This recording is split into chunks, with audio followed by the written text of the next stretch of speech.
സിനിമയുടെ കണ്ടൻറ് കൊണ്ടും പിന്നെ നിർമ്മിച്ചിരിക്കുന്ന രീതി കൊണ്ടും എല്ലാം വളരെ നന്നായിട്ടുള്ള സിനിമയാണ്. വേണമെങ്കിൽ ഇതൊരു പുരുഷപക്ഷ സിനിമയെന്ന് വേണമെങ്കിൽ പറയാം. അതുകൊണ്ട് സ്ത്രീപക്ഷ സിനിമകളൊക്കെ ഒരുപാട് ഇറങ്ങുന്നുണ്ട്. അതെ തീർച്ചയായിട്ടും അത് വളരെ അപൂർവമായിട്ട് മാത്രം സംഭവിക്കുന്ന ഒരു പുരുഷപക്ഷ സിനിമ എന്ന് പറയുമ്പോൾ ഡൊമസ്റ്റിക് വയലൻസ് എന്ന് പറയുമ്പോൾ 498 അതിൻ്റെ ഒരു മിസ്യൂസ് നമ്മുടെ കേരളത്തിലും ഇന്ത്യയിലും ഒരുപാട് നടക്കുന്നതാണ്. വെറുതെ പുരുഷന് എതിരെ ഒരുപാട് കേസുകൾ ഡൊമസ്റ്റിക് വയലൻസിൻ്റെ പേരിൽ കേസ് കൊടുക്കും. എന്നിട്ട് അവസാനം പിന്നീട് അത് വാദപ്രതിവാദം കഴിയുമ്പോഴായിരിക്കും ഇത് ആർക്കും സ്ത്രീകൾക്ക് വെറുതെ എടുത്ത് പ്രയോഗിക്കാൻ പറ്റിയ ഒരു നിയമമായിട്ട് മാറിക്കഴിഞ്ഞു. പിന്നെ ഫെമിനിസ്റ്റൊക്കെ ഈ സിനിമ ഇഷ്ടപ്പെടില്ല. കാരണം എല്ലാ പുരുഷന്മാരും നല്ലവരെന്നും എല്ലാ സ്ത്രീകളും നല്ലവരെന്നും പറയാൻ പറ്റില്ല. പക്ഷേ അതിനെ മിസ്യൂസ് ചെയ്യുന്ന ഒരുപാട് ആൾക്കാരുണ്ട്. ഒരു 15 മിനിറ്റ് കോടതി സീൻ മാത്രം കൊള്ളാം, വേറെ ഒന്നും പോരാപ്പെടാം. ഭയങ്കര രസമായിട്ട് നല്ല എഴുത്താണ്, നല്ല രീതിയിൽ ഡയറക്റ്റ് ചെയ്തിട്ടുണ്ട്. എൻ്റെ കാസ്റ്റിംഗൊക്കെ ഒരു പുതുമയുള്ള കാസ്റ്റിംഗാണ്. തമാശയൊക്കെ അത്യാവശ്യം വർക്കായിട്ടുണ്ട്. തമാശയെക്കാളും കൂടുതൽ ഇമോഷണലി നല്ല വർക്കാവുന്ന സിനിമയാണ്. അത്യാവശ്യം നല്ലൊരു സിനിമ, ഹിറ്റാവാൻ സാധ്യതയുള്ള സിനിമയാണ്. പുരുഷന്മാരെല്ലാവരും കാണേണ്ട നല്ലൊരു ഫിലിമാണ്. എല്ലാവരും കണ്ടിരിക്കാൻ നല്ലൊരു ഫിലിമാണ്. അതായത് ഹിറ്റാവും. അത് ലൈഫ് പോലെ അല്ലല്ലേ.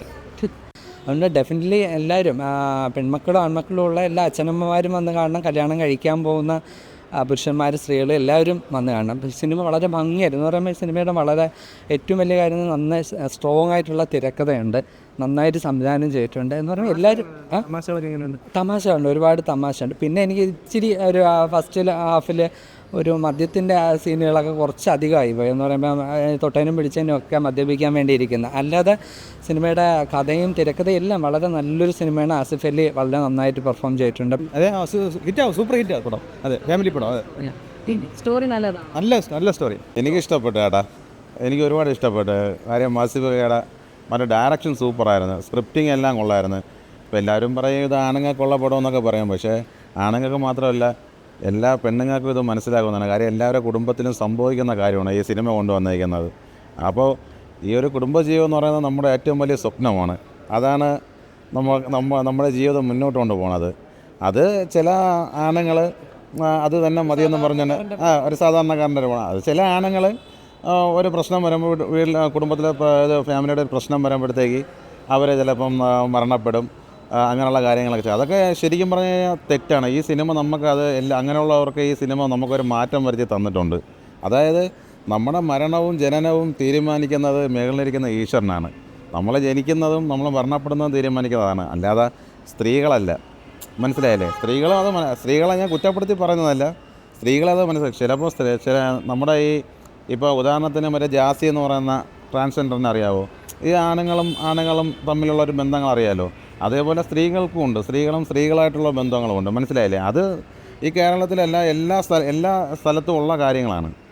നമുക്ക് ഈ സിനിമയിലും അത് എടുത്തു വെച്ച് തന്നിട്ടുണ്ട്. മനസ്സിലായില്ല? അതുകൊണ്ട് നമുക്ക് സ്ത്രീകളെ കുറ്റം പറയാനും പറ്റില്ല, ആണുങ്ങളെ കുറ്റം പറയാനും പറ്റില്ല. അതുകൊണ്ട് ആവശ്യമില്ല, പെണ്ണ് ഇഷ്ടം പോലെ കിട്ടും. ഇപ്പോൾ എൻ്റെ സ്ഥലം എന്ന് പറയുന്നത് ഇൻഫോസിസാണ്, കുളത്തൂരാണ്. ഞാൻ കുളത്തൂരുകാരനാണ്. അവിടെ ഞാൻ എന്നും കാണുന്നതാണ് പെണ്ണുങ്ങൾ സിഗരറ്റ് വലിക്കും. ഫ്രണ്ട് ചെയ്യുന്നതാണ് സിഗരറ്റ് വലിക്കുന്നത്. പോലീസിനൊരു പരാതിയില്ല.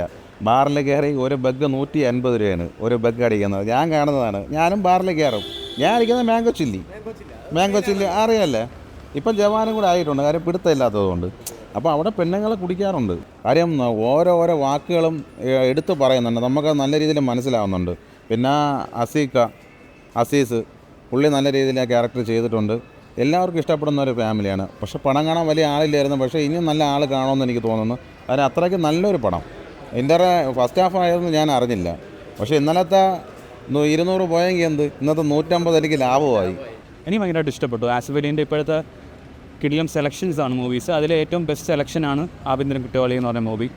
കാരണം ആണുങ്ങൾക്ക് പലയിടത്തും ഒരു വോയിസ് കിട്ടുന്നില്ല. ഇപ്പോൾ ഒരു കല്യാണ ജീവിതം കഴിഞ്ഞ് കഴിഞ്ഞാൽ പെൺകുട്ടികൾ പല ഇല്ലാത്ത കേസുകളൊക്കെയാണ് കൊടുക്കുന്നത്. അപ്പോൾ അതിനൊക്കെ ചുറ്റിപ്പറ്റിയുള്ള ഒരു പടമാണ്. ഇങ്ങനത്തെ ഒരു പടം ഒരു റിസ്കി മാറ്ററാണ് ചെയ്യുന്നത്. കാരണം എന്ന് പറഞ്ഞാൽ